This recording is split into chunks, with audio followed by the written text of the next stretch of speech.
Reps caution federal government over anti-social media bill. Nigerian army says Lagos Governor Babajide Sanwo-Olu invited soldiers to Lekki toll gate. In international news, Belgian universities return to remote learning as COVID-19 cases spike. And in sport, NPFL clubs differ on league resumption dates.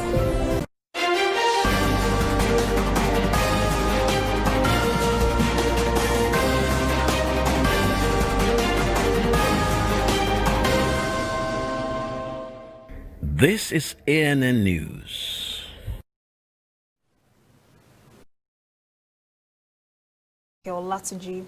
Nigeria's two-time finance minister and former managing director of the World Bank, Ngozi Okonjo-Iweala, has emerged as the final candidate for the much-coveted position of Director General of the World Trade Organization.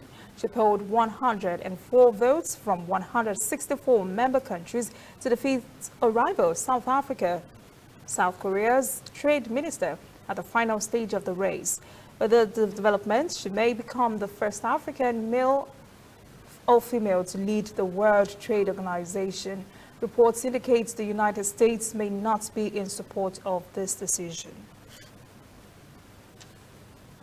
Nigeria has recorded an additional 133 new COVID-19 cases in 12 states on Tuesday.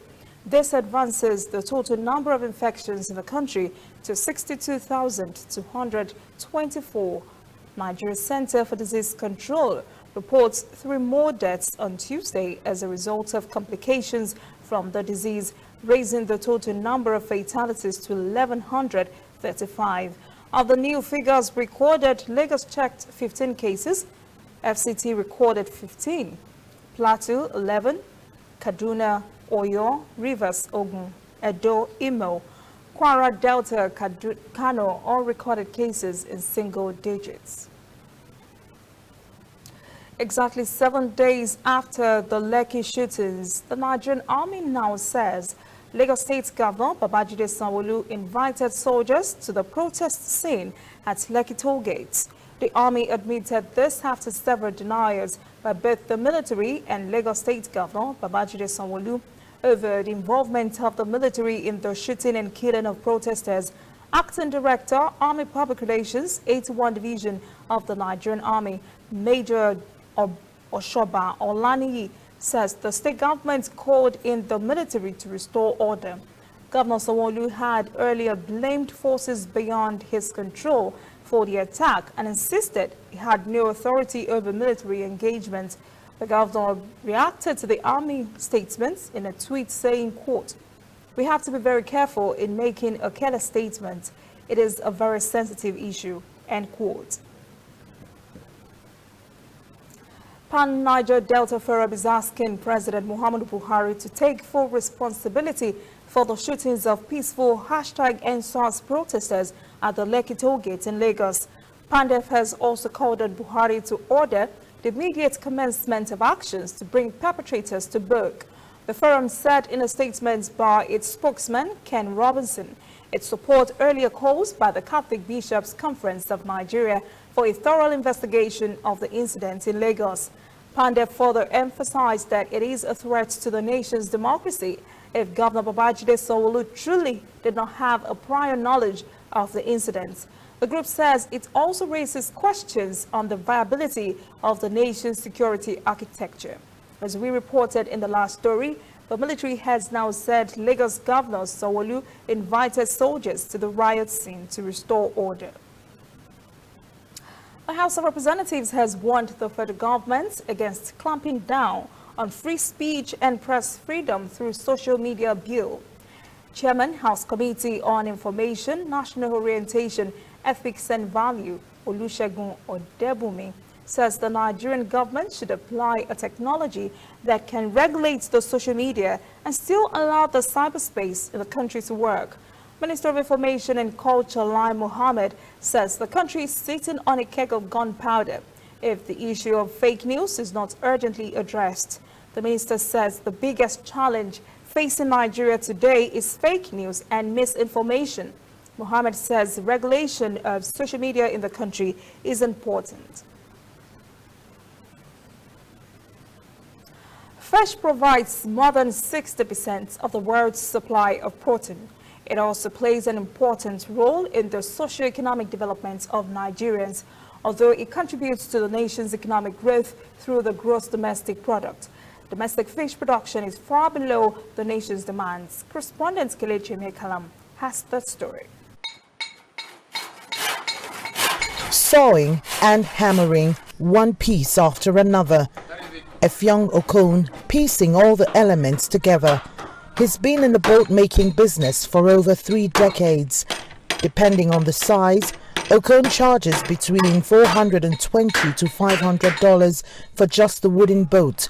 It takes him about a week to complete it. I make around 40,000 naira per sale after expenses. And I am motivated to do this business because it helps me earn a living for me and my family. I hope to expand my business to some other part of this community. Boat making and boat rentals are highly lucrative businesses here in Akwa Ibom. The southeastern Nigerian state has some of the largest fishing settlements. That's where Okon gets most of his patronage. The boats are made from very good materials. When we buy them from him, we decorate it however we please for ease of identification. Each boat costs 180,000. Painting and accessorizing brings it to about 200,000 naira. Then we spend another 1.8 million naira on the outboard engine cost. But like the fishing business, Okon's business booms during the high season from March to November. Times when fishing activities are low and business is slow, I could stay for 3 months without building a boat. If I'm lucky enough, I may get a job to repair a boat. Despite seasonal lulls, Okon is looking to expand his business in the near future. I intend to open up another workshop and send some of my trainees there. That will bring in some more income for us. Local fishers in the area say an estimated 50 boats bring in fish from the sea weekly. Unemployment has continued to surge across the country amid the coronavirus pandemic. It's led to a higher demand for boats as people turn to fishing as an alternative source of income.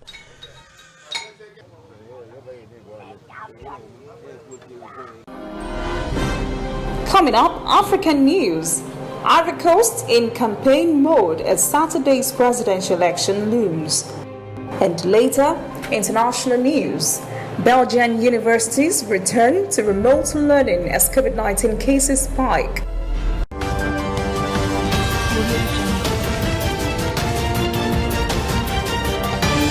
You are watching ANN. Somewhere in the world, every second of the day, news is happening. And of course, Nigeria is bustling with news day and night. That is why ANN doesn't sleep. Our eyes are peeled, wide open, so no story escapes our radar. We stay abreast of world events and happenings at home.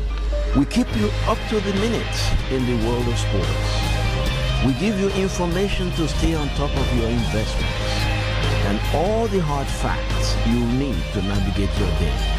If you miss us on air, you can keep up to date on our website and on our social media platforms, Twitter, Instagram, and Facebook at ANN Africa TV. We are ANN, African News Network. We do news right in a truly African spirit. Welcome back. This is ANN News. Ivorians are set to select a president in an election on Saturday, and campaigns have continued in earnest. Incumbent President Alassane Ouattara is seeking a controversial third term against the opposition that joined forces in civil disobedience. Some are even urging a boycott of the polls. Ivorian President Alassane Ouattara says he is satisfied with his 10-year stint as the head of state. In his bid for another term, the RHDP ruling party candidate reassured citizens that elections will be credible. Il y a des hésitations Some candidates have so far been reluctant to participate in the elections, but I think they will understand in time that it is in their interest and the interest of the nation to take part in these elections, even though I know they will be defeated because they have no record to defend.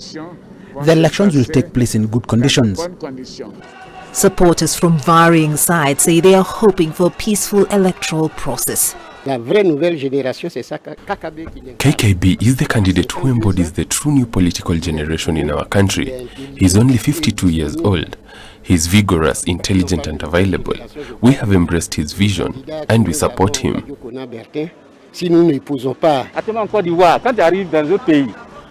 Look at all the work that President Alassane Ouattara is doing. We have a lot of infrastructure and there's still a lot more projects underway. I don't think there's anyone among the other candidates who can do the same.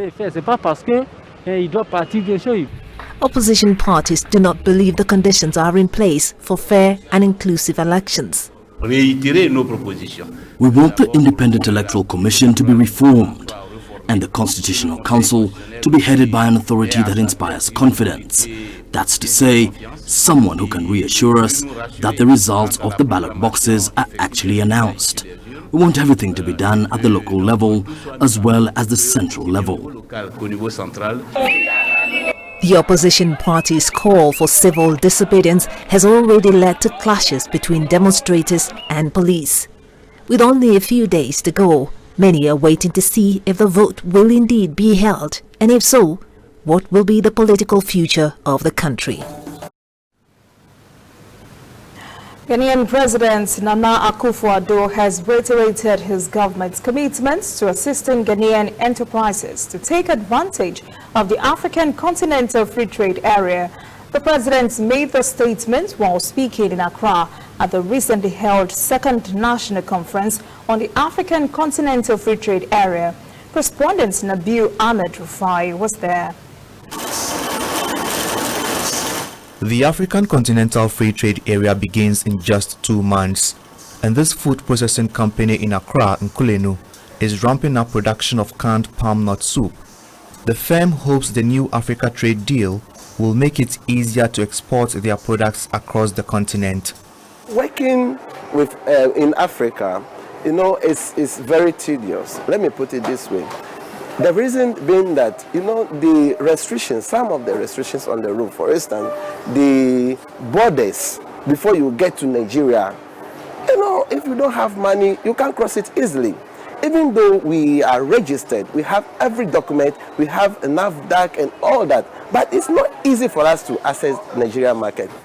As the global economy is hard hit by the coronavirus pandemic, free trade across Africa is becoming increasingly important, and it's hoped that the African Continental Free Trade Area Agreement will allow 1.2 billion people in Africa to trade more easily between themselves. Small and medium-sized enterprises like Nkulenu are expected to benefit more from AfTA because it offers them lower or no tariffs and more access to intra-African trade. It will also be easier for Africans to set up businesses in other African countries. If the AfCFTA does not result in inclusive trade and broad-based economic activity, it shall not resonate with Africans. In this regard, we are exploring various digital-enabled platforms that are aimed at enhancing market access and trade connectivity of small-medium enterprises to new markets across the African continent. This conference with small and medium-sized enterprises and policymakers in Accra is aimed at preparing Ghanaian businesses for the implementation of the African Continental Free Trade Area from January. The Continental Free Trade Agreement is set to provide more opportunities for small and medium-sized enterprises like this. And here at Food Processing Company in Nkulenu, they are already working on ways of preserving and packaging their products to try and take advantage of the new export markets. But with barely 2 months for the free trade area to begin, Africa's largest economy, Nigeria, has not ratified the agreement, which means this food processing company may still find it difficult exporting their products into the West African country. The Nigerian government says it is still consulting with opposing groups, including the Nigerian Manufacturing Association, who argue the agreement could pose a threat to the domestic economy. We need everybody on board, and especially, it is not Nigeria alone that is going to lose. Also, countries that are interested in exporting there also will have issues, because now that they are not a member, they cannot liberalize their tariffs for you to enjoy. Neither will they also enjoy the liberalized tariff from another country. And so it's really a problem. It's unclear if Nigeria will be on board before the Continental Free Trade Area starts next year. Some businesses in Ghana fear the absence of Nigeria may hamper the agreement's success, but they hope their products can capture other large African markets that have already ratified the agreement.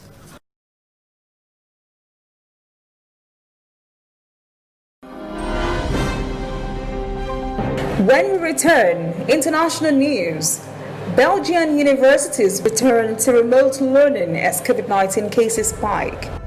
And later, sport. NPFL clubs differ on league resumption dates.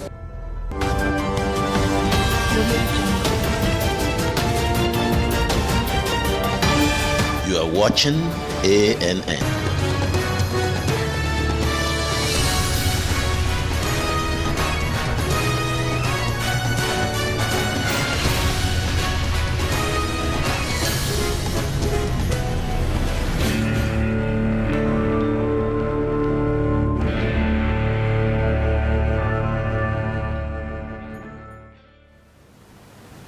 Welcome back. This is ANN News.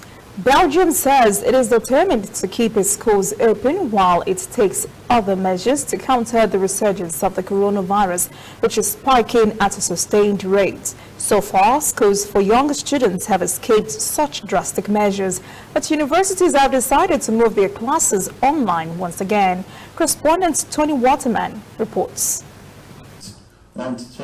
These students at the Free University of Brussels may be attending one of their last in-person classes. The school shifted to Code Red on Monday, one step away from a full lockdown. Under the heightened alert, all lectures are now given online, but practical sessions and lab work can still be done in person. This is a scientific thinking practicum. It's part of the medical program. So students are still allowed in the classroom under a Code Red system, although I'm told it's only about 50% full. But this is the exception. Most auditoriums look like this, completely empty, as students and teachers both work remotely. And it's not just this campus. Universities across Belgium have reverted to remote learning as the number of coronavirus infections spirals. The average number of new cases reported daily is now 4 times higher than in the peak of the first wave. Cities like Brussels, Ghent, and Liège, which are home to Belgium's largest universities, have been among the hardest hit. The campus is not an island. We are based in the city of Brussels, so the mixing with the population will, and we are convinced that these numbers will rise. The 17,000 students at the Free University of Brussels only returned to the classroom last month after a nationwide lockdown pushed learning online in March. This time around, the school says it's better prepared, having invested millions of dollars in new equipment to better facilitate online classes, and hiring more support staff for teachers who are navigating a new world of blended learning. For now, first-year students are still allowed to attend small group classes on campus, but some are worried it won't be long before they too are stuck at home. Personally, I don't like to study at home. It's really difficult because I get fast distracted. But yeah, here at the uni you are more focused. I like to ask a lot of questions. But when with doing online lessons, you don't have that much access to the teachers. With talk of a lockdown looming, the university experience of 2020 is likely to reflect that of 2019, full of empty classrooms and teachers teaching on tiny screens.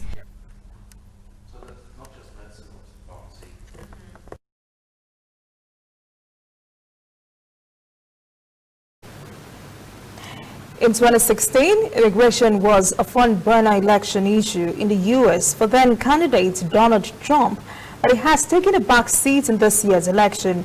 In some research results, only 15% of voters said immigration was a top issue for them. compared with 40% and 39% respectively for the economy and COVID-19. But that does not mean immigrants are not featuring in this election. This report looks into the hard decision one immigrant is trying to make as family pressure complicates his decision to vote for either candidate.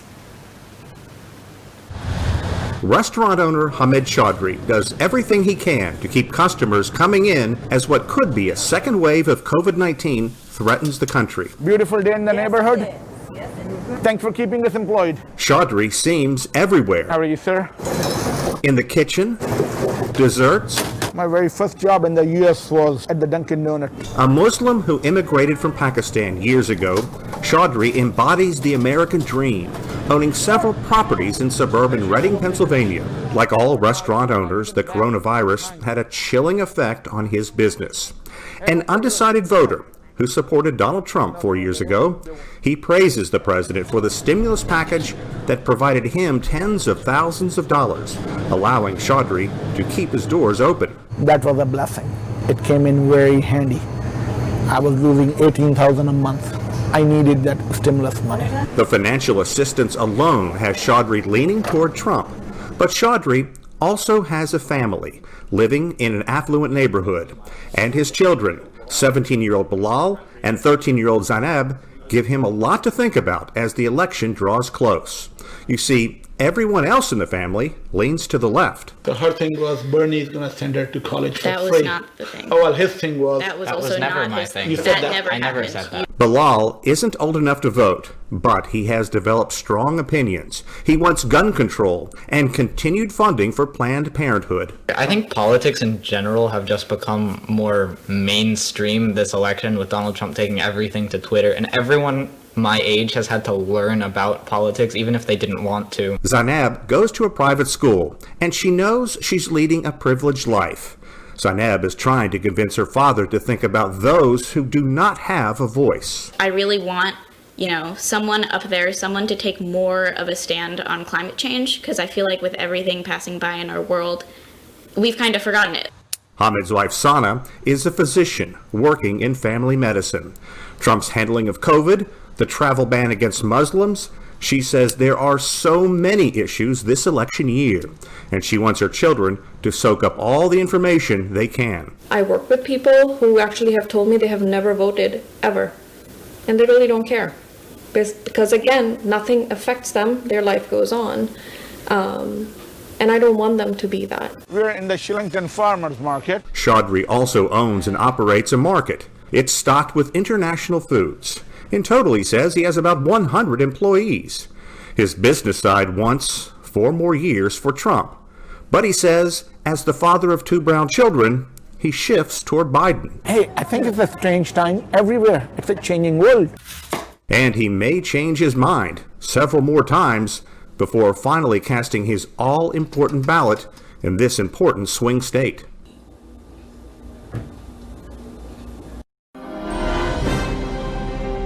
Up next, sport.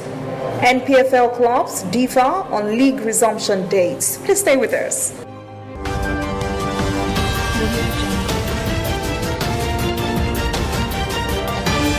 You are watching ANN. Whether in your house, at your office, on your phone or online, we are there. We have the facts behind the headlines. We cut to the chase with the news you really need. We cover every angle.